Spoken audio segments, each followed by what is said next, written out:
Hello students, मैं अजय तिवारी आपका अपने यूट्यूब चैनल अध्ययन अकेडमी में एक बार फिर से स्वागत करता हूं। यहां पर 3D चैप्टर स्टार्ट कर रहे हैं।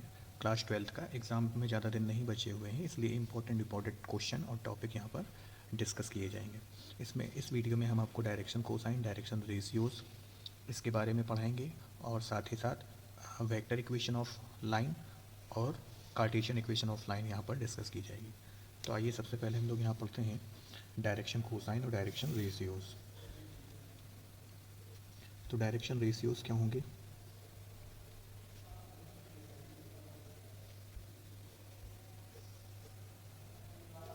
डायरेक्शन रेशियो क्या होंगे बच्चा? जैसे कोई लाइन अगर एक दे रखी है, इसके दो पॉइंट दे रखे हैं, P और Q, ये दो पॉइंट हैं। इसके कोऑर्डिनेट हैं x1, y1, z1, x2, y2, z2।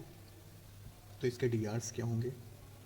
Direction ratios को drs भी बोलते हैं शॉर्ट में। तो इसके drs क्या होंगे? अगर हम इसको a से रिप्रेजेंट करें तो x2 माइनस x1, ये पहला dr हो गया। b equal y2 minus y1 और c equal z2 minus z1। अगर इनका डिफरेंस निकाल लेते हैं तो ये हमारे क्या हो जाते हैं? डायरेक्शन रेशियोज़ हो जाते हैं। ठीक है, अब इसी में डायरेक्शन कोसाइन की बात करें। डायरेक्शन कोसाइन, तो डायरेक्शन कोसाइंस क्या होते हैं? इनको शॉर्ट में डिसीज बोलते हैं, इसको शॉर्ट में डीआर्स बोलते हैं। तो डायरेक्शन कोसाइन क्या होते हैं? डायरेक्शन कोसाइन, जैसे ये मैंने कोई एक एक्स एक्सिस, वाई एक्सिस और जेड एक्सिस बना ली, एक्स एक्सिस, वाई एक्सिस और जेड एक्सिस। ठीक है, ये मान लीजिए कोई लाइन हमने खींची, एक कोई वेक्टर खींच दिया, ओपी वेक्टर। ठीक है, तो ये ओपी वेक्टर एक्स एक्सिस के साथ जो भी एंगल बनाएगा, वाई एक्सिस के साथ जो भी एंगल बनाएगा और जेड एक्सिस के साथ जो भी एंगल बनाएगा, उसका अगर हम कॉस ले लेते हैं तो उसी को डायरेक्शन कोसाइन बोल देते हैं। ठीक है, तो एल इक्वल एक तरीके से क्या हो सकता है? Cos alpha. ठीक, दूसरा एम इक्वल क्या होगा? Cos beta. और एन इक्वल क्या हो जाएगा? Cos gamma. ध्यान रखिएगा, डायरेक्शन कोसाइन को जनरली हम लोग एल एम एन से रिप्रेजेंट करते हैं। ठीक है, ध्यान रखिएगा। अब यहाँ पर डायरेक्शन कोसाइन और डायरेक्शन रेशियोज़ के बीच में रिलेशन होता है। तो रिलेशन बिटवीन डीआर्स एंड डिसीज, डीआर्स और डिसीज के बीच में क्या रिलेशन होता है कि एल इक्वल हो जाता है बेटा A upon in root A square plus B square plus C square. M equal क्या होता है? B upon in root A square, B square और सी स्क्वायर। और एन इक्वल होता है C upon in root A square, B square और C square.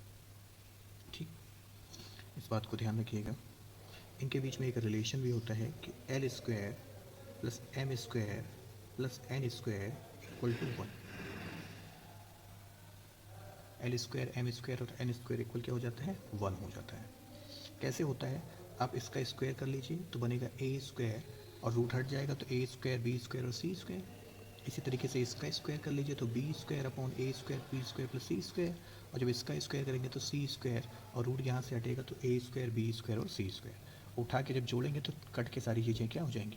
1 हो जाएंगी। तो इस बात को ध्यान रखेंगे हम लोग। ठीक, एक रिलेशन और होगा इनके बीच में। वो रिलेशन क्या होगा? ध्यान रखो। वो रिलेशन होगा कि अगर हम यहाँ छोटे में ही लिख देते हैं L ratio M ratio N कर लें, ठीक है, या L upon A, M upon B और एन अपॉन सी करें तो ये हो जाता है 1 अपॉन रूट में ए स्क्वायर, बी स्क्वायर और सी स्क्वायर। क्यों? क्योंकि इधर ऊपर भी हम रूट में L square plus B square plus C square करेंगे। ठीक है, उसकी तो वैल्यू 1 हो जाएगी। तो एक रिलेशन आप ये भी ध्यान रखेंगे। देखो, इसको आपस में इक्वेट करो, एल अपॉन ए को इक्वल करेंगे इसके तो आ जाएगा ए अपॉन रूट में A square, B square plus C square. ठीक, एम अपॉन बी क्या हो जाएगा? इसके इक्वल करेंगे तो A square B square plus C square, N upon C क्या हो जाएगा, इसके इक्वल करेंगे तो C upon A square plus B square plus C square. तो ध्यान रखिएगा ये इक्वल लगा दीजिए, ठीक। यहाँ ए बी सी क्या है, ये डायरेक्शन रेशियोज। डायरेक्ट दे रखे हो तो डायरेक्ट लगा दीजिएगा, नहीं डायरेक्ट दे रखे हो, पॉइंट दे रखे हो तो आप उसके डायरेक्शन रेशियोज निकाल लीजिएगा। ध्यान रखेंगे कि जो डायरेक्शन कोसाइन होगा वो हमेशा लाइन का निकलता है, ठीक है। तो कहीं कहीं अगर लाइन नहीं दे रखी है तो उसका पोजीशन वेक्टर निकाल लीजिएगा। क्यों, क्योंकि यहाँ के पॉइंट सपोज कीजिए आपको दे रखे हो एक्स वाई जेड, और यहाँ के तो पहले ही से पता है 0 0 0, ठीक है। तो फिर जब आप x2 माइनस x1 करेंगे तो फिर वो चीज़ें हो जाएंगी।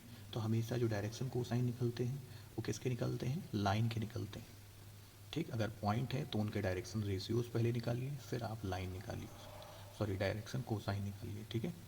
चलिए अब इस पर कुछ क्वेश्चन देख लेते हैं, फिर अगला टॉपिक इसी का हम उठाएंगे। ये सारे क्वेश्चन आपके एग्ज़ाम में आए हुए हैं, ठीक है, तो ध्यान से पढ़िए इसको। लिखा हुआ है कि if a line makes an angle, क्या एंगल बना रही, 90 डिग्री, 135 और 45 with X axis, Y axis और जेड एक्सिस, ठीक। कह रहा फाइंड इट्स डायरेक्शन कोसाइन। तो ये जो लाइन है मैंने बताया इसमें कि जो डायरेक्शन कोसाइन होता है वो किसका होता है, किसी भी लाइन द्वारा जो एक्स एक्सिस के साथ, वाई एक्सिस के साथ और जेड एक्सिस के साथ जो एंगल बनाया जाता है उसका कॉस ले लेने पर हमको उसके डायरेक्शन कोसाइन मिल जाते हैं। तो सिंपल सा क्वेश्चन है, इसको कर सकते हैं। क्या आपको एंगल दे रखा है,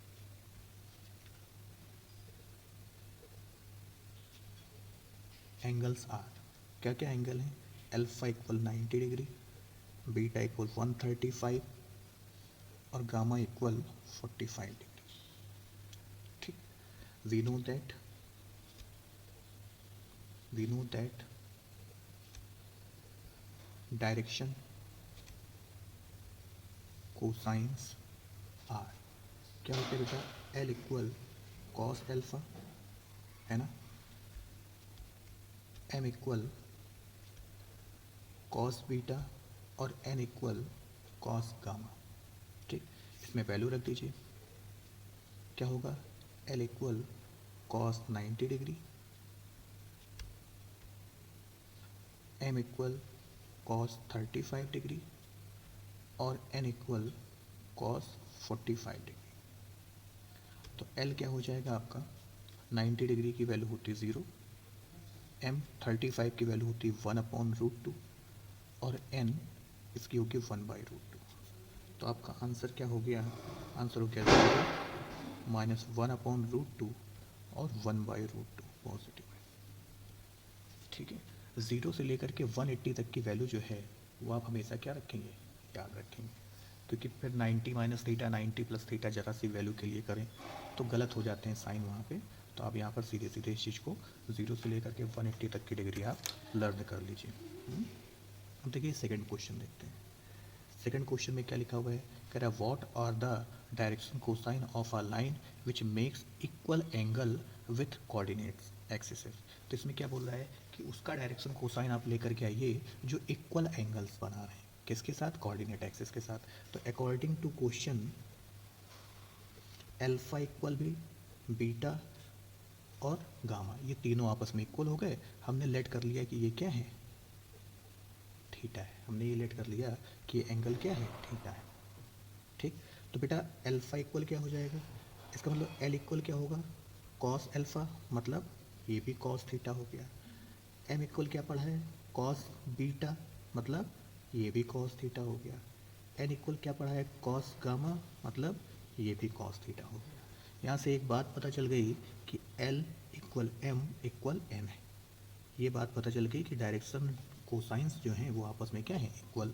अब एक रिलेशन अभी अभी हम लोग पढ़े हैं, L square plus M square plus N square equal to 1, ये पढ़े हैं रिलेशन, है ना, L square plus M square plus N square equal to 1। Tough नहीं है, LHS उठाइएगा आराम से, एल का स्क्वायर, एम का स्क्वायर, एन का स्क्वायर कीजिएगा। जब आप एलसीएम लेकर के ऐड करेंगे तो नीचे के रूट सबसे हट जाएंगे, ऊपर भी A square plus B square plus C square, नीचे भी A square plus B square plus C square cut जाएगा, 1 आ जाएगा। सिंपल सी प्रूविंग है इसलिए मैंने कराया नहीं इसको, आप कर लेना इसको, ठीक। तो इसका यूज यहाँ पर कर लीजिएगा।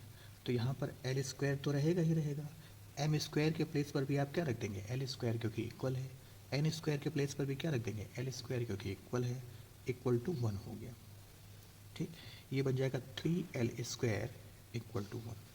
भाई L square plus L square plus L square, तो 3l स्क्वायर इक्वल टू 1, तो एल स्क्वायर इक्वल 1/3, तो एल इक्वल क्या हो जाएगा 1/√3, वो भी प्लस माइनस में। एल इक्वल क्या हो गया 1/√3, वो भी क्या हो गया प्लस माइनस में। तो बेटा आंसर क्या हो जाएगा इसका, रिक्वायर्ड आंसर, एल इक्वल भी हो जाएगा प्लस माइनस में 1/√3, एम इक्वल टू भी हो जाएगा plus minus 1/√3, N equal to भी हो जाएगा प्लस माइनस √3। ठीक है, तो अगर समझ में आपको आ रहा है तो तुरंत वीडियो को लाइक करें और चैनल को सब्सक्राइब करना बिल्कुल नहीं भूलें, क्योंकि आपके एग्ज़ाम तक आपको सारे चैप्टर करा दिए जाएंगे।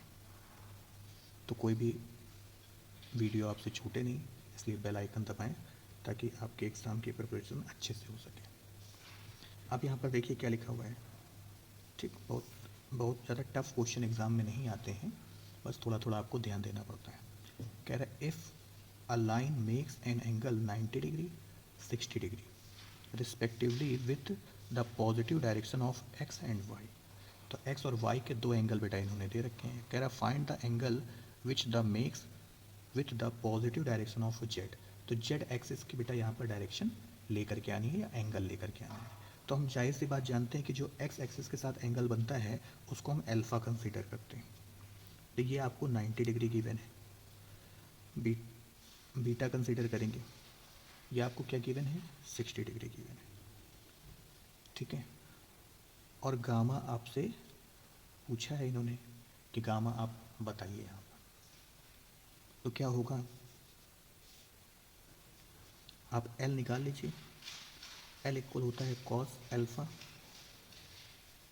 तो एल इक्वल हो जाएगा कॉस 90, और कॉस 90 की वैल्यू होती है 0,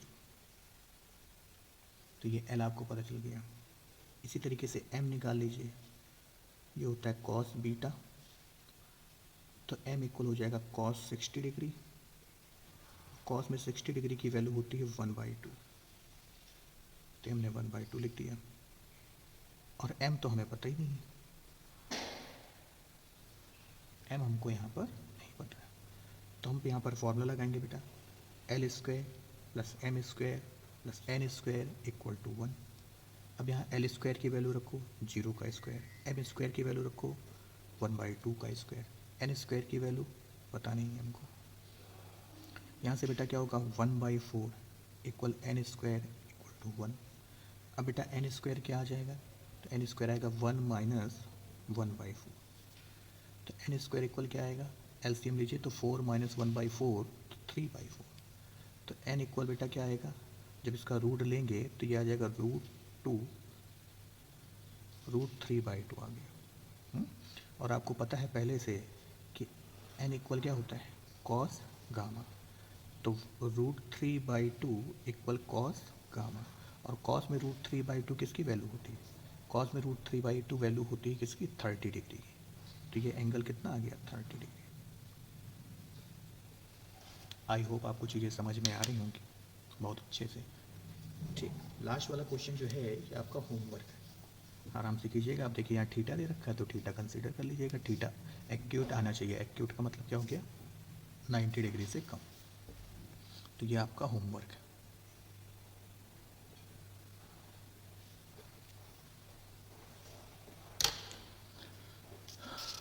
अब नेक्स्ट कॉन्सेप्ट देखते हैं, अब नेक्स्ट कॉन्सेप्ट देखते हैं क्या है नेक्स्ट कॉन्सेप्ट। तो स्ट्रेट लाइन की यहाँ पर हम इक्वेशन देखेंगे, वेक्टर इक्वेशन और कार्टेशियन इक्वेशन।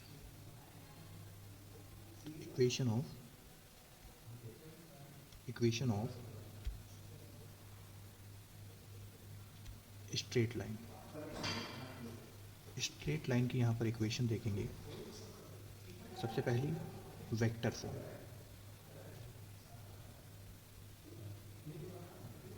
तो वेक्टर फॉर्म क्या होती है, R vector equal A vector plus lambda B vector, R vector equal A vector plus lambda B vector. यहाँ पर बेटा ए वेक्टर जो है ये पासिंग पॉइंट है, पासिंग पॉइंट है, और जो बी वेक्टर है बी वेक्टर, ये हमारा पैरेलल वेक्टर, पैरेलल वेक्टर मतलब आपसे बोल सकते हैं क्या कि equation of straight line, equation of straight line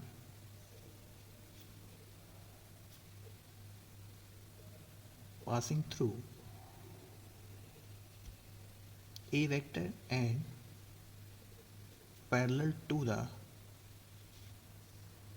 b vector, इस टाइप से आपको क्वेश्चन पूछ सकते हैं कि कोई लाइन की हमको वेक्टर फॉर्म लेकर के आनी है जिसका पासिंग पॉइंट है ए वेक्टर और लैम्डा बी वेक्टर, या फिर कभी भी बोल सकते हैं कि जो लाइन होगी वो बी वेक्टर के अलोंग होगी या इन द डायरेक्शन ऑफ। तो अगर वेक्टर के अलोंग हो जाए या इन द डायरेक्शन ऑफ लिखा हुआ है तो भी वो पैरेलल ही है, क्योंकि पैरेलल वेक्टर ही क्या होते हैं, एक दूसरे के सेम डायरेक्शन में मूव करते हैं।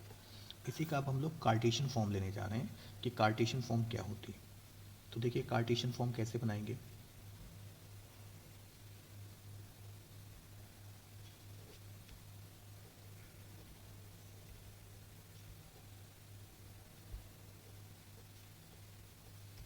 देखिए वेक्टर फॉर्म से ही कार्टेशियन फॉर्म भी बनाना सीख लेंगे, लेकिन पहले डायरेक्ट इक्वेशन लिख लेते हैं कि जैसे सपोज कीजिए कि आपको पासिंग पॉइंट दे रखें, पासिंग पॉइंट अगर आपको दे रखे हैं तो पासिंग पॉइंट क्या होंगे।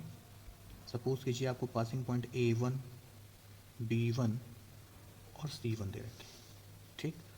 और डायरेक्शन रेशियोज दे रखे हैं किसके, लाइन के। तो डायरेक्शन रेशियोज L, M और N है। यहाँ कंफ्यूज नहीं होइएगा, ये जनरली तो डायरेक्शन कोसाइन बोलते हैं इसको, LMN को, लेकिन यहाँ पर हमने कंसीडर कर लिया कि LMN क्या है, डायरेक्शन रेशियोज हैं। तो इसकी इक्वेशन क्या हो जाएगी, x minus A1 upon L, y minus B1 upon M और z minus C1 upon N। ये इसकी बेटा कार्टेशियन फॉर्म हो गई, ये कार्टेशियन फॉर्म हो गई। अब इसमें क्या होता है कि वेक्टर फॉर्म को कार्टेशियन फॉर्म में भी चेंज करने को बोलता है और कार्टेशियन फॉर्म को वेक्टर फॉर्म में भी चेंज करने को बोलता है, ठीक है। तो इसमें कोई बहुत बड़ी बात नहीं है, कोई रॉकेट साइंस नहीं है। हम क्या करेंगे, ध्यान रखिएगा जो आर वेक्टर यहाँ पर लिखा है ना, ये लाइन का एक तरीके से पोजीशन वेक्टर है। ये क्या है, position vector of line, position vector of line, ठीक। अब कार्टेशियन फॉर्म पढ़ रहे हैं तो जाहिर सी बात है कि इसका पोजीशन वेक्टर क्या होगा, x I cap plus Y J cap plus Z K cap. ये किस कंडीशन में अप्लाई करेंगे, जब हमको कार्टेशियन फॉर्म से वेक्टर फॉर्म में जाना होगा। और वेक्टर से कार्टेशियन में आना हो तो भैया जैसे आप जाएंगे उल्टे पाथ को अगर आप फॉलो करेंगे तो आप वैसे ही वेक्टर से कार्टेशियन में आ जाएंगे। तो दोनों अलग अलग पढ़ने से अच्छा एक कॉन्सेप्ट को अच्छे से समझ लीजिए, और जब उसको फॉरवर्ड डायरेक्शन में आप अप्लाई करेंगे तो आप वेक्टर से कार्टेशियन में आ जाएंगे, बैकवर्ड डायरेक्शन में उसी प्रोसेस को अप्लाई करेंगे तो आप कार्टेशियन से वेक्टर में आ जाएंगे। तो देखिए हम इसी चीज़ को यहाँ पर अप्लाई करके इस कार्टेशियन इक्वेशन को वेक्टर में बनाने जा रहे हैं, ठीक। एक तरीका और हो सकता है कि आप इसको कंपेयर करके पॉइंट निकाल लें और वेक्टर निकाल लें, फिर यहाँ पे रख दें। और दूसरा तरीका अभी मैं बताने जा रहा हूँ, ये ज़्यादा अच्छा तरीका है जो आपको बताने जा रहे हैं। तो क्या करेंगे बेटा इसके लिए कि हम x minus A1 upon L, y minus B1 upon M और z minus C1 upon N, ये बेटा कन्वर्जन करने जा रहे हैं, वरना यहीं पर बात ख़त्म हो चुकी है। अगर आपसे बोल देगा कि कार्टेशियन से वेक्टर में आइए तो फिर ये प्रोसेस अप्लाई करेंगे। ये बेटा जब तीनों आपस में इक्वल है ना तो इसको हम लैम्डा के इक्वल कर लें, लैम्डा के इक्वल कर लें और एक एक करके इक्वल करें तो x minus A1 upon L equal lambda हो जाएगा। यहाँ से क्या आएगा बेटा, देखो x minus A1 equal lambda L आ जाएगा। यहाँ से क्या आएगा, x इक्वल आ जाएगा A1 प्लस लैम्डा L। बताइए समझ में आ गया होगा, है ना। Similarly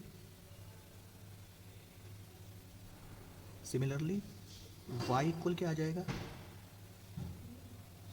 B1 plus lambda M और z इक्वल टू क्या आ जाएगा, C1 प्लस लैम्डा N, है ना। अब आपको क्या पता है, since R equal X I cap, Y J cap और जेड के कैप, इसमें वैल्यू रख दीजिए। तो R vector equal A1 plus lambda L I cap, B1 plus lambda M J cap plus Z की जगह C1 लैम्डा n के cap. अब इसका अंदर कर दीजिए आराम से मल्टीप्लाई और कलेक्ट कर लीजिए। तो देखिए A1 आई कैप, B1 जे कैप, C1 के कैप। यहाँ से लैम्डा बेटा अगर कॉमन कर लो इनसे तो बनेगा L I cap, M J cap, N के कैप, है ना। अब इसको आप बोल सकते हैं क्या, उससे कंपेयर कीजिए। तो इसको पासिंग पॉइंट ही तो है ये पासिंग पॉइंट। तो पासिंग पॉइंट के वेक्टर को A बोल दीजिए और डायरेक्शन रेशियोज के वेक्टर को आप क्या बोल दीजिए, B बोल दीजिए।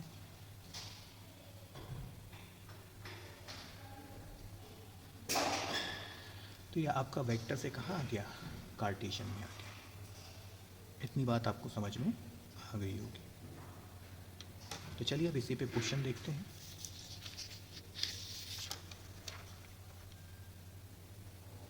क्या लिखा हुआ है, ये सभी क्वेश्चन एग्ज़ाम ओरिएंटेड हैं।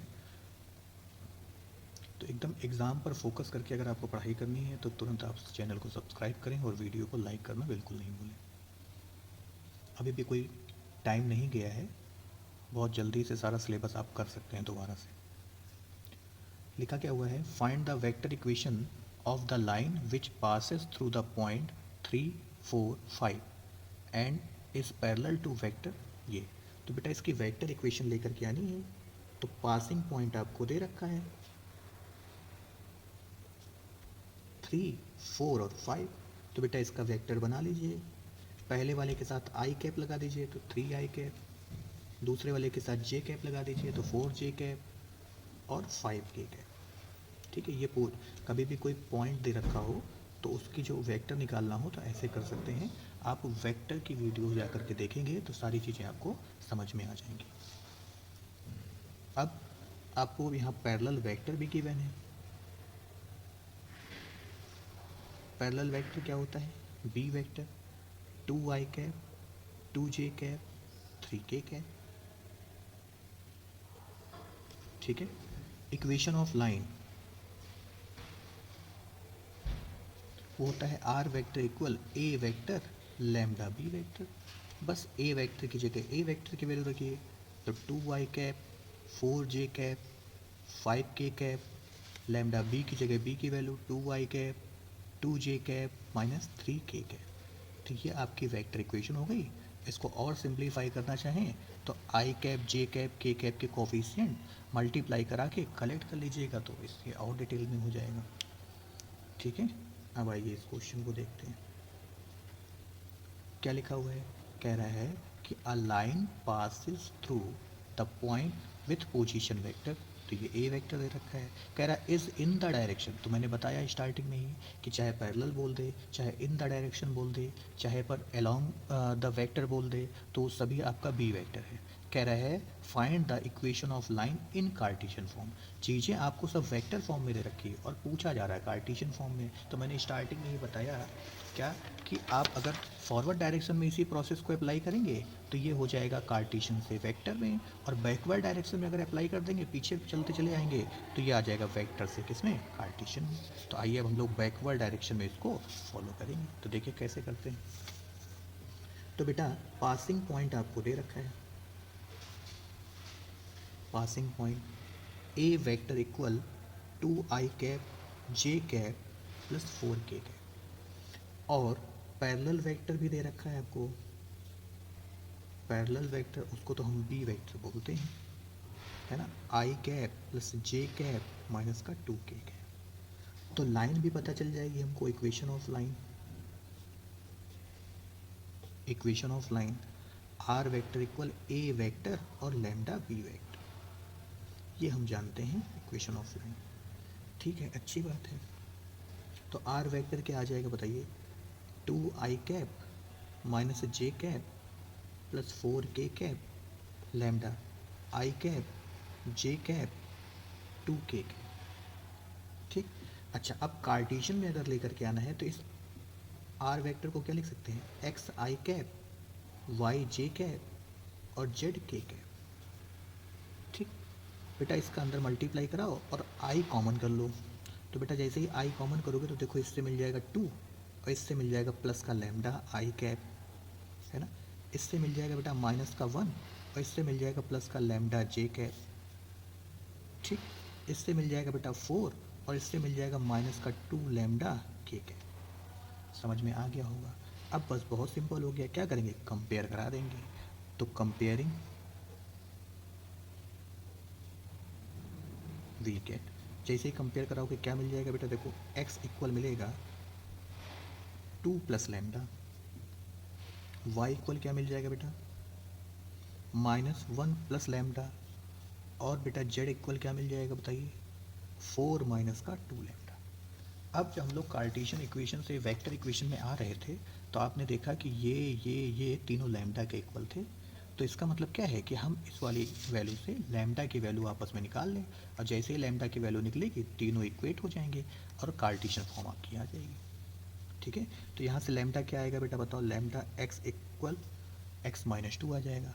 यहाँ से लैम्डा क्या आ जाएगा, y प्लस 1 हो जाएगा। और यहाँ से लैम्डा क्या हो जाएगा, यहाँ से लैम्डा हो जाएगा आपका z माइनस 4 अपॉन 2 हो जाएगा, है ना, माइनस में 2 हो जाएगा, ठीक। तो इक्वेशन ऑफ लाइन क्या हो जाएगी, equation of line x minus 2 y plus 1 z minus 4, ये माइनस 2, ये 1 और ये 1 कर दिया, तो ये आपका हो गया आंसर।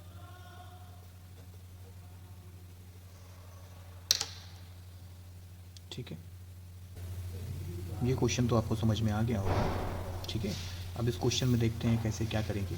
तो क्या लिखा हुआ है यहाँ पर, राइट द डायरेक्शन कोसाइन। अब इस लाइन के डायरेक्शन कोसाइन आपको लेकर के आने हैं। तो ये लाइन जो दे रखी है, पहले तो हम इसको स्टैंडर्ड फॉर्म में लेकर के आए। तो स्टैंडर्ड फॉर्म बेटा इसकी क्या होती है, स्टैंडर्ड फॉर्म होती है x minus a1 upon L, y minus b1 upon N और z minus c1 upon N. यहाँ पर l m n डिसीज होते हैं, लेकिन यहाँ पर हम डायरेक्शन रेशियोज़ में लिख दिए हैं। तो ध्यान रखिएगा, अपॉन में डायरेक्शन रेशियो होता है, डायरेक्शन कोसाइन नहीं होता। डायरेक्शन कोसाइन को हम डायरेक्शन रेशियो की मदद से निकाल सकते हैं। जैसे डायरेक्शन रेशियो आपको यहाँ पर दे रखा है अगर ए बी सी, तो आप क्या करेंगे, ए अपॉन रूट में A square B square plus C square, तब डायरेक्शन कोसाइन आएंगे। तो इतना काम यहाँ पर हमको करना है। तो सबसे पहला काम है कि इसको स्टैंडर्ड फॉर्म में लेकर के आना है। तो हम कैसे स्टैंडर्ड फॉर्म में लेकर के आ सकते हैं, तो आप देख रहे हो कि इसके कोफिशिएंट एक्स वाई और जेड के ये कभी भी 1 ही होएगा, उससे ज़्यादा नहीं होएगा। तो इसके कोफिशिएंट आपको 1 बना देने पड़ेंगे, ठीक है। तो देखो 1 बनाओ, बस काम हो जाएगा अपने आप। तो देखिए कैसे इसको कन्वर्ट करेंगे, देखिए। तो बेटा देखो यहाँ से 5 कॉमन कर लीजिए। पहले तो हम पूरी इक्वेशन को लिखते हैं, 15 माइनस वाई प्लस का 7 और 3 माइनस में 10 z। तो जो कॉफिशिएंट हम कॉमन करेंगे तो यहाँ पर अपने आप ये कॉफिशिएंट 1 हो जाएगा। तो 5 कॉमन करेंगे, जब कोई चीज़ कॉमन की जाती है बेटा तो अंतर उसका हो जाता है डिवाइड। तो ये बन गया। इधर बेटा 15 कॉमन करेंगे तो अंतर हो जाएगा इसका डिवाइड, तो 7 अपॉन 15 हो गया। इधर बेटा माइनस में 10 कॉमन करेंगे, क्यों, क्योंकि जो आपके कॉफिशिएंट हैं वो पॉजिटिव का 1 होना चाहिए हमेशा। तो माइनस का 10 जैसे ही कॉमन करोगे तो ये पॉजिटिव का हो जाएगा और ये हो जाएगा 3 अपॉन 10 निगेटिव, ठीक है।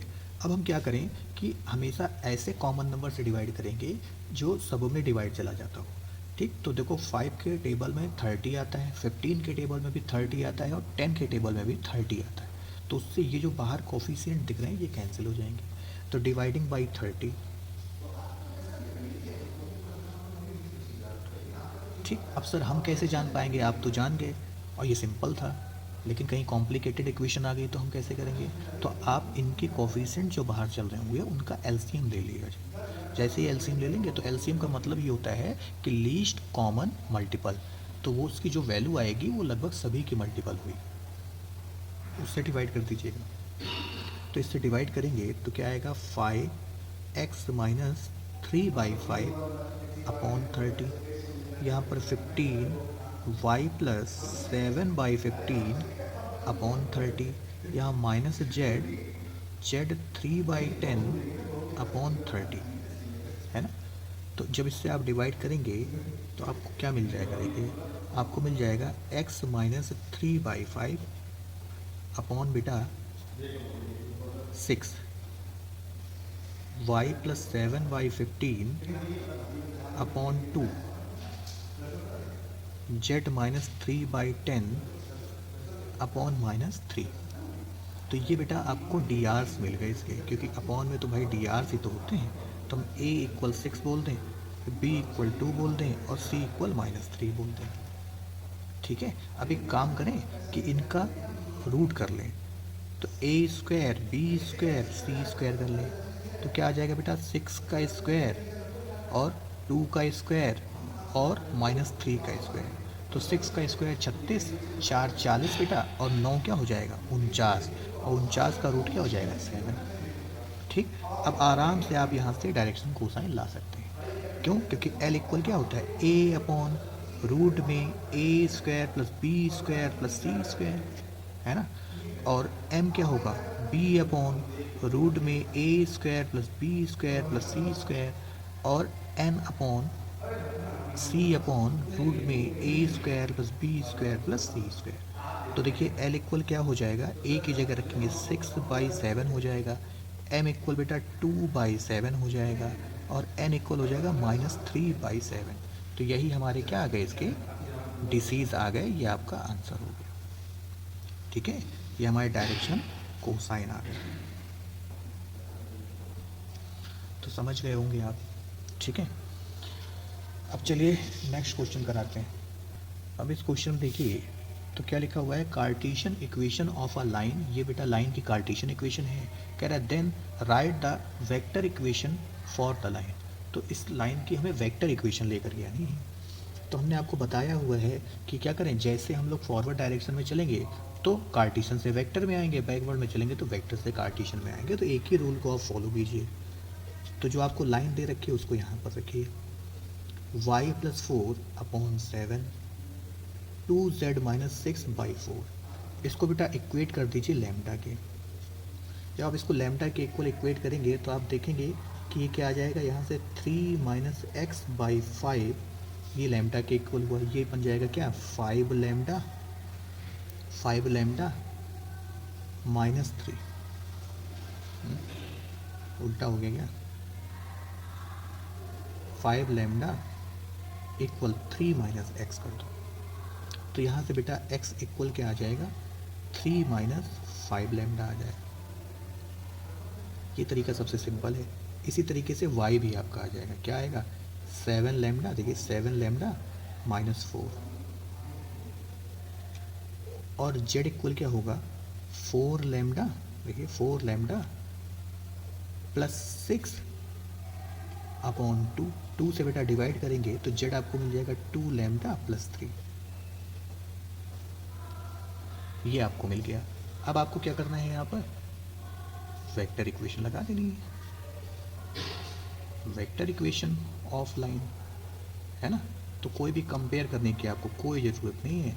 X I cap, Y J cap और जेड के कैप। तो यहाँ से आर वेक्टर आ जाएंगे, क्या आर वेक्टर आ जाएगा 3 - 5 लैम्डा आई कैप, 7 लैम्डा -4 जे कैप,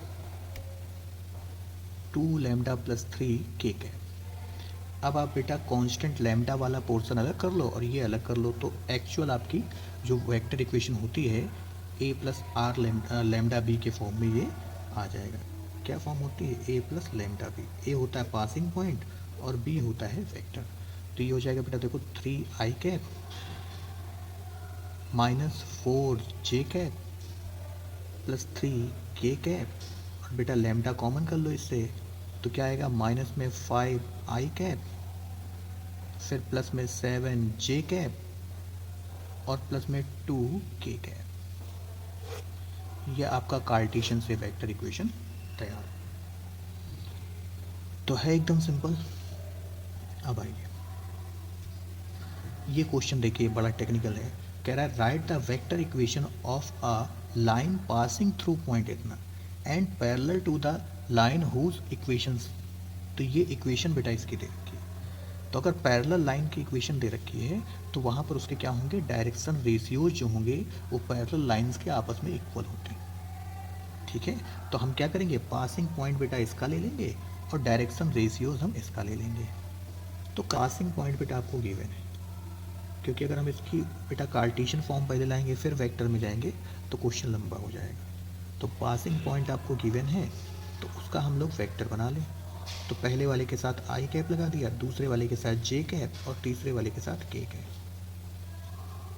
क्यों लगाते हैं, क्योंकि एक्स एक्सिस के अलोंग जो वेक्टर होता है आई कैप होता है, वाई एक्सिस के अलोंग जो यूनिट वेक्टर होता है वो जे कैप होता है और जेड एक्सिस के अलोंग यूनिट वेक्टर के कैप होता है। तो अब ये 2 अगर कहीं लिखा है तो ये पता थोड़ा ना चलेगा कि 2 एक्स एक्सिस पे है कि वाई एक्सिस पे है कि जेड एक्सिस पे है।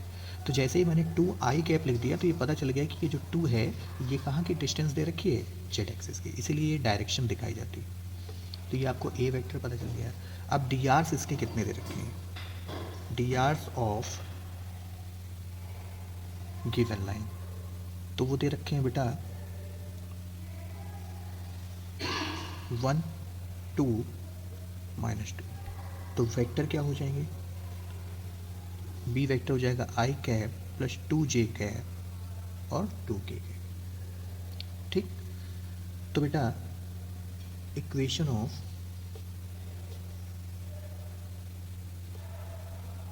Parallel line to the given line, तो गिवन लाइन के पैरेलल जो आपकी इक्वेशन होगी वो क्या होगी, पासिंग पॉइंट तो इसका रहेगा और जो वेक्टर होगा वो पैरेलल लाइन का रहेगा। तो पासिंग पॉइंट आप रखिए आई कैप माइनस जे कैप प्लस 2 के कैप और लैम्डा आई cap plus 2 J cap minus 2 K cap. तो ये आपकी रिक्वायर्ड लाइन की इक्वेशन आ गई। फिर ये क्या बोल रहा है, कह रहा है find the Cartesian equation of line which passes through the point इतना एंड पैरेलल टू इतना। तो ये तो और सिंपल हो गया, पैरेलल है तो डी आर से सेम होंगे। तो पासिंग पॉइंट आपको दे रखे हैं, पासिंग पॉइंट वह है -2 4 -5 और डी आर्स क्या होंगे, डी आर्स दे रखा है 3 5 और 6 है ना। तो सिंपल हो गई इक्वेशन, क्या बनेगा x -2 अपॉन डी आर, फिर y -4 अपॉन 5, z -5 अपॉन 6 है ना। तो रिक्वायर्ड इक्वेशन क्या आ जाएगी, x +2 upon 3 y -4 upon 5 z +5 upon 6, ये आपकी रिक्वायर्ड इक्वेशन। ठीक है, और डिटेल में इसको आप लिख सकते हैं, वैसे छोटी छोटी चीज़ें हैं, आप इसमें 2-3 लैंग्वेज अगर इसको पुट करेंगे तो ये स्टेप बढ़ जाएंगे। तो आई होप आपको चीज़ें सब समझ में आ रही होंगी, अगर आ रही हैं तो तुरंत चैनल को सब्सक्राइब करें और वीडियो को लाइक करके बेल आइकन बिल्कुल दबाइए और अपने दोस्तों को इसको शेयर कीजिए ताकि कम समय में वो ज़्यादा अच्छे से तैयारी कर सकें। इस चैनल पर सभी इंपॉर्टेंट वीडियो आएंगी आपकी, ठीक है। और अभी समय बहुत है, बस आप हमारे साथ रिदम बना करके तैयारी करते रहिए और वीडियो को पूरा देखा कीजिए। नेक्स्ट कॉन्सेप्ट देखते हैं क्या, कि अगर लाइन हमारी पैरेलल होगी या परपेंडिकुलर होगी तो उस केस में हम क्या कंडीशन यहाँ पर लगाएंगे उसको देखेंगे। और अगर लाइन अगर इंटरसेक्ट कर रही है एक दूसरे को तो उसकी क्या कंडीशन होगी, इंटरसेक्टिंग पॉइंट कैसे निकालेंगे। तो ये सारे टॉपिक हम इसमें देखने जा रहे हैं। तो जैसे देखिए कैसे निकालेंगे। अब किसी बेटा इक्वेशन ऑफ लाइन दे रखी है, इक्वेशन ऑफ लाइन अगर वेक्टर फॉर्म में दे रखी है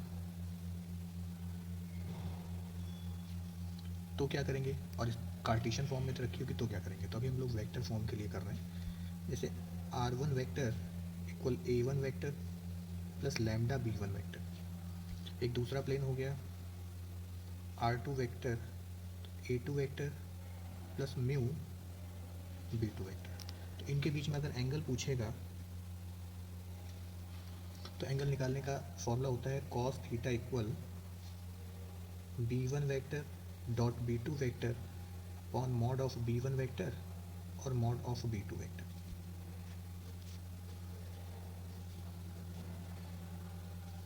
अब यहाँ से 2 केस तैयार हो जाएंगे कि अगर प्लेन लाइंस हमारी क्या हों, पैरेलल हों। इफ लाइंस आर पैरेलल, तो अगर लाइन पैरेलल होंगी तो क्या होगा बेटा, थीटा 0 हो जाएगा, क्योंकि पैरेलल लाइन में थीटा क्या हो जाता है 0। तो कॉस थीटा इसकी जगह 0 हो जाएगा b1 vector dot b2 vector upon mod of b1 vector और mod of b2 vector. Cos zero की वैल्यू क्या होती है 1, तो ये हो जाएगा b1 vector dot b2 vector upon mod of b1 vector और मॉड ऑफ b2 वेक्टर। इसका मतलब अगर दो लाइन आपस में पैरेलल हैं तो उनका जो डॉट प्रोडक्ट होगा उनके मॉड के मल्टीप्लाई के क्या हो जाएगा, इक्वल हो जाएगा। ये बात ध्यान रखेंगे। और अगर ये क्या होंगी perpendicular, if lines are perpendicular, perpendicular अगर होंगी तो देन थीटा इक्वल 90 डिग्री, तो थीटा बेटा 90 डिग्री हो जाएगा। तो cos 90 degree equal b1 vector dot b2 vector upon mod of b1 और मॉड ऑफ b2। अब कॉस 90 की वैल्यू क्या होती है 0, तो b1 vector dot b2 vector upon mod of b1 vector mod of b2 vector. ये जाएगा इधर मल्टीप्लाई करेगा तो ये मिलकर के 0 हो जाएगा। इसका मतलब कि अगर आपको वेक्टर इक्वेशन दे रखी है लाइन की, तो जो उनके वेक्टर्स हैं, ये वेक्टर्स होते हैं बेटा, ये पासिंग पॉइंट होते हैं, तो उन वेक्टर्स का जो डॉट प्रोडक्ट अगर 0 के इक्वल आ जाएगा तो वो हमारे जो पॉइंट लाइन होगी वो कैसी हो जाएंगी, परपेंडिकुलर लाइंस हो जाएंगी। ठीक है, अब इसी में हम लोग कार्टेशियन के लिए देख लेते हैं। अगर कार्टेशियन लाइन दे रखी है तो कार्टेशियन फॉर्म में क्या होगा, x minus alpha 1 upon a1 y minus beta 1 upon b1 z minus gamma 1 upon c1, ये फर्स्ट लाइन हो गई। इसी तरीके से x minus alpha 2 upon a2 y minus beta 2 upon b2 और z minus gamma 2 upon c2, ये second line हो गई, जहाँ पर अल्फ़ा 1 बीटा 1 गामा 1 ये हो जाएंगे पासिंग पॉइंट किसके, ऑफ फर्स्ट लाइन। इसी तरीके से अल्फ़ा 2 बीटा 2 गामा 2 ये पासिंग पॉइंट हो जाएंगे लाइन सेकंड के। और b1 b2 b1 b2 b1 a1 b1 c1 and a2 b2 c2 are direction ratios हो जाएंगे। तो इस केस में अगर आपको cos थीटा निकालना है, एंगल निकालना है, तो कैसे निकलेगा वो निकलेगा a1 a2 b1 b2 c1 c2 upon in root a1 square b1 square c1 square a2 square b2 square और c2 स्क्वायर। इस फॉर्मूले से हम लोग एंगल निकाल सकते हैं। ठीक है, for parallel line, parallel line के केस में हम लोग क्या करेंगे कि a1 अपॉन a2 इक्वल होता है b1 अपॉन b2 इक्वल होता है c1 अपॉन c2। इसी तरीके से परपेंडिकुलर लाइन के लिए क्या होगा, फॉर परपेंडिकुलर लाइंस इसके लिए कंडीशन होती है a1 a2 b1 b2 c1 c2 equal to 0। अगर दो वेक्टर आपस में क्या हैं, दो लाइंस आपस में परपेंडिकुलर हैं, तो a1 a2 b1 b2 और c1 c2 मतलब उनके डायरेक्शन रेशियोज का जो मल्टीप्लाई का सम होगा वो 0 के इक्वल आ जाएगा। ठीक है, तो एक बात तो ये हो गई। फिर आ गई बात इंटरसेक्टिंग पॉइंट निकालने की कि इंटरसेक्शन पॉइंट कैसे निकलेगा। तो देखिए इंटरसेक्शन पॉइंट कैसे निकलेगा,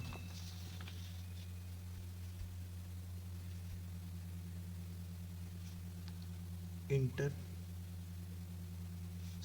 पॉइंट, तो देखिए वेक्टर फॉर्म हो चाहे स्केलर चाहे कार्टेशियन फॉर्म हो, एक बात तो आपको पता है कि जहाँ पर लाइन आपस में क्या होंगी, कट करेंगी, वही बेटा इंटरसेक्शन पॉइंट होएगा। यही क्या होगा, इंटरसेक्शन पॉइंट होगा। तो बेटा अगर यहाँ पर आपको मान लीजिए वेक्टर फॉर्म दे रखी है लाइन की और पूछा जा रहा है कि वो इंटरसेक्ट कर रहे हैं कि नहीं कर रहे हैं, तो इतनी बात तो कन्फर्म है कि जो इंटरसेक्शन पॉइंट होता है वो दोनों लाइन के लिए क्या होगा, कॉमन पॉइंट होगा। तो उस पॉइंट के क्या होंगे, पोजीशन वेक्टर भी आपस में इक्वल ही होंगे। तो कुछ नहीं करेंगे, अगर वेक्टर फॉर्म दे रखी है, वेक्टर फॉर्म, तो जैसे पहली लाइन दे रखी है r1 vector equal a1 vector plus lambda b1 vector, और दूसरी दे रखी है r2 vector equal a2 vector plus mu b2 vector. तो फॉर इंटरसेक्शन हम क्या करेंगे, ये क्या होते हैं, r1 होता है पहली लाइन का पोजीशन वेक्टर, r2 होता है दूसरी लाइन का पोजीशन वेक्टर, और अगर ये आपस में क्या है, इंटरसेक्ट कर रहे हैं, तो फॉर इंटरसेक्शन, तो इंटरसेक्ट अगर करेंगे तो जो इंटरसेक्टिंग पॉइंट होंगे वो क्या होंगे, इंटरसेक्टिंग पॉइंट जो होंगे वो इक्वल होंगे आपस में, तो भैया उनके पोजीशन वेक्टर भी आपस में इक्वल हो जाएंगे। तो आप उसके लिए क्या करोगे, r1 और r2 को इक्वल कर दोगे, फिर बोथ साइड आप आई कैप जे कैप और के कैप के कॉफिशिएंट को कंपेयर करेंगे, इक्वेशंस बनाएंगे, इक्वेशंस बना करके सॉल्व करेंगे, ठीक है ना। दो इक्वेशन सॉल्व करेंगे, उससे जो लैम्डा और म्यू की वैल्यू आएगी वो तीसरे इक्वेशन में रख देंगे। अगर वो सेटिस्फाई हो गया तो फिर हम बोल देंगे कि हाँ हमारा ये क्या है, इंटरसेक्ट कर रहा है। अगर सेटिस्फाई नहीं हुआ तो इंटरसेक्ट नहीं कर रहा है। इतनी बात समझ में आ गई होगी। और अगर उससे पूछा जाए कि वेक्टर इसके लिए आप वो लेकर के ये इंटरसेक्शन पॉइंट, तो फिर किसी भी एक पॉइंट में जा करके हम लोग रख देंगे तो वो इंटरसेक्शन पॉइंट आ जाएगा। अब ये क्वेश्चन करेंगे तो आपको समझ में आ जाएगा, ठीक है। और अगर मान लीजिए वो दे रखा हो, कार्टेशियन फॉर्म दे रखा हो, कार्टेशियन फॉर्म दे रखा हो लाइन का, जैसे x minus alpha 1/a1, y minus beta 1/b1, z minus gamma 1/c1, और x minus alpha 2/a2, y minus beta 2/b2, z minus gamma 2/c2। मान लीजिए दो आपकी लाइन हो गई। तो इनका अगर आपको ये पता करना है कि इंटरसेक्शन हो रहा है कि नहीं, तो इस वाली लाइन से बेटा एक्स वाई जेड की वैल्यू ले आइए, इस वाली लाइन से एक्स वाई जेड की वैल्यू ले आइए। कैसे लाएंगे, इसको टी के इक्वल कर लीजिए या इसको लैम्डा के इक्वल, मतलब अलग अलग कांस्टेंट के इक्वल करके एक्स की वैल्यू लेकर के आएंगे, और उसके बाद उन एक्स इसके एक्स की वैल्यू इस वाले एक्स की वैल्यू के साथ इक्वल करेंगे, तो कुछ पॉइंट की इक्वेशन बनेगी। फिर इसके y की वैल्यू इस वाले से जो y निकलेगा उसको इक्वल करेंगे, इस वाले z की वैल्यू इस वाले z की वैल्यू से इक्वल करेंगे, तो आपके लैम्डा और म्यू के फॉर्म में क्या बनेगी, इक्वेशंस बनेंगी। उनको सॉल्व करेंगे, सॉल्व करके हम पॉइंट को रखेंगे। अगर वो सेटिस्फाई कर जा रहा है तीसरी इक्वेशन को, तो हम बोल देंगे कि हाँ इंटरसेक्ट कर रहा है। अगर इंटरसेक्शन पॉइंट निकालना है तो जो इससे एक्स वाई जेड की वैल्यू आएगी या जो इससे एक्स वाई जेड की वैल्यू आएगी, उसमें किसी में भी एक लैम्डा और म्यू की वैल्यू रख देंगे तो आंसर आ जाएगा, चाहे इस वाले में रखें चाहे इस वाले में। क्यों, क्योंकि ये जो पॉइंट ऑफ इंटरसेक्शन है ये दोनों लाइन के लिए क्या होते हैं, कॉमन पॉइंट होते हैं। बहुत अच्छे से समझ में आएगा जब हम लोग क्वेश्चन को देखेंगे यहाँ। अब देखिए इस क्वेश्चन में क्या दिया हुआ है, ये पहली लाइन दे रखी है, कह रहा है x minus 1 minus x upon 3, 7y minus 14/k और z माइनस 3/2 ये दे रखा है। और दूसरी इक्वेशन दे रखी है 7 माइनस का 7x upon 3x y minus k upon 5 minus 1 6 minus z upon 5 are rectangle, ठीक है। तो ये रेक्टेंगल पर कट कर रहे हैं आपस में, तो k की वैल्यू बेटा फाइंड करनी है। तो कैसे फाइंड करेंगे, देखिए ये फर्स्ट लाइन जो है 1 minus x upon 3, 7y minus 14 upon k और z माइनस 3/2, ये फर्स्ट लाइन जो दे रखी है इसको स्टैंडर्ड फॉर्म में बनाइए। तो कैसे बनेगा, यहाँ पर नेगेटिव आप कॉमन करेंगे तो x माइनस 1/3 हो जाएगा, यहाँ से 7 कॉमन करेंगे तो y माइनस 2/k हो जाएगा, यहाँ से आ जाएगा z माइनस 3/2 हो जाएगा। तो ये होगा x minus 1/-3, y minus 2/k/7, z minus 3/2, ठीक है। तो जब इस फर्स्ट लाइन का आप कंपेयर करेंगे तो आपको a1 क्या मिलेगा बेटा, -3, b1 क्या मिल जाएगा, k/7 और c1 क्या मिल जाएगा, 2। तो ये डी आर्स आ गए किसके, फर्स्ट वाली लाइन के डी आर्स हो गए ये सब, ये जो कुछ भी आया है। तो इसी तरीके से सेकेंड लाइन देखें, सेकेंड लाइन, तो सेकेंड लाइन क्या लिखी हुई है, 7 minus 7x upon 3k, y minus 5/1 और 6 माइनस z/5। तो यहाँ से बेटा 7 कॉमन कर लो निगेटिव में, तो आएगा x माइनस 1/3k, ऐसा करके हो रहा है, स्टैंडर्ड फॉर्म मिला है, y माइनस 5/1 और यहाँ पर निगेटिव कॉमन करेंगे जब आप, तो z माइनस 6/5 हो जाएगा। X minus one upon 3k/7, Y minus 5 upon 1 और जेड माइनस 6 अपॉन -5। तो यहाँ से A2 क्या मिल गया, माइनस में 3k/7, B2 क्या मिल गया 1 और C2 क्या मिल गया -5। ये इस वाली लाइन के DRs हो गए। अब बेटा परपेंडिकुलर की कंडीशन हुआ करती थी, if line 1 perpendicular to line 2, line second पे अगर ये परपेंडिकुलर है तो कंडीशन है A1 A2 B1 B2 C1 C2 equal to 0। ठीक है, तो क्या हो जाएगा बेटा, इसमें वैल्यू रख दो, तो माइनस में 3k/7 A1 और A2 की वैल्यू, फिर प्लस में k/7 और 1 और यहाँ पर 2 और -5 इक्वल टू 0। तो ये हो जाएगा माइनस में 10, उधर जाएगा प्लस में 10 हो जाएगा। ठीक है, ये हो जाएगा प्लस में 9k/7 और ये k/7, ये हो जाएगा माइनस का 10, उधर जाएगा तो प्लस का 10 हो जाएगा। इधर एलसीएम लोगे तो ये हो जाएगा 10k/7 इक्वल 10, इसे कैंसिल हो गया तो k इक्वल आ गया 7। ठीक, अब इसमें क्या पूछ रहा था, कह रहा है find also find whether the line are intersecting और नॉट, और यही कुछ यहाँ पर भी दे रखा है ना। तो अब जगह कम है हमारे पास, तो हम इसी क्वेश्चन को इधर कंटिन्यू कर रहे हैं, ये आपका होमवर्क हो जाएगा 12th क्वेश्चन। ठीक है, हम ये 11th क्वेश्चन को ही कंटिन्यू कर रहे हैं क्योंकि यहाँ जगह कम बची। दोनों क्वेश्चन सेम हैं, इसलिए हम इसको कंटिन्यू करके ये बता दे रहे हैं कि ये इंटरसेक्टिंग है कि नहीं। तो सबसे पहला काम, जो k की वैल्यू रखी है उसको इसमें रख दीजिए। तो इक्वेशन,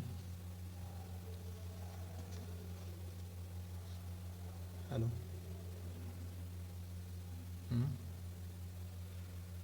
हाँ बोलें, हाँ ट्रांसफार्मर के सामने कोचिंग है हमारी, अजय तिवारी लिखा हुआ है।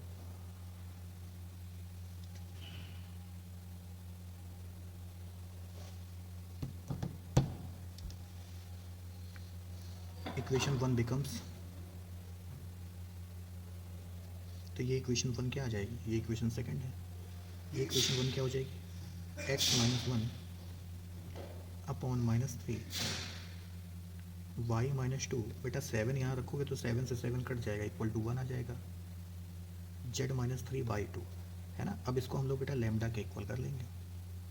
तो जब लैम्डा के इक्वल करेंगे तो आपको x क्या मिलेगा बताओ, माइनस में 3 लैम्डा और ये निगेटिव उधर जाएगा तो प्लस, तो पहला पॉइंट मिल जाएगा 3 लैम्डा प्लस 1। फिर y देखो क्या मिलेगा, इसका इधर मल्टीप्लाई होगा तो लैम्डा और -2 उधर जाएगा तो +2, तो लैम्डा +2 आ जाएगा। फिर z क्या मिलेगा, ये मल्टीप्लाई होगा तो 2 लैम्डा और ये इधर जाएगा मल्टी प्लस हो जाएगा तो 2 लैम्डा प्लस 3 है ना। तो पहला पॉइंट तो आ गया, पॉइंट P क्या, 3 लैम्डा प्लस 1 लैम्डा प्लस 2 और 2 लैम्डा प्लस 3 संभाल के रख लेंगे। इक्वेशन सेकंड जो है उसको देखिए जरा क्या आएगा, तो ये आएगा x-1, बेटा यहाँ पर देखो k की जगह जैसे ही 7 रखोगे 7 से 7 कैंसिल हो गया, -3 आ जाएगा, y-5 अपॉन 1 z-6 अपॉन 5।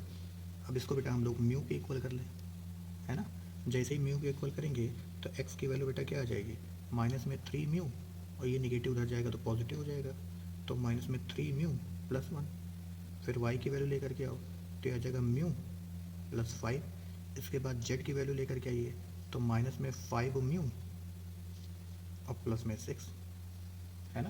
तो क्यू पॉइंट क्या आ जाएगा, क्यू पॉइंट क्या हो जाएगा, माइनस में 3 म्यू प्लस 1 म्यू प्लस 5 और माइनस में 5 म्यू प्लस 6।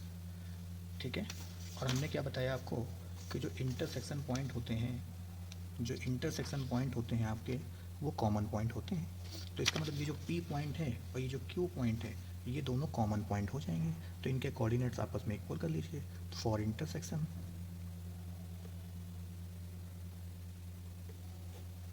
क्या होएगा, माइनस में 3 लैम्डा प्लस 1 इक्वल टू हो जाएगा 3 म्यू प्लस 1 के। तो यहाँ से इक्वेशन क्या बन जाएगी, 1 से 1 कैंसिल हो जाएगा तो लैम्डा इक्वल म्यू आ जाएगा यहाँ से। एक बार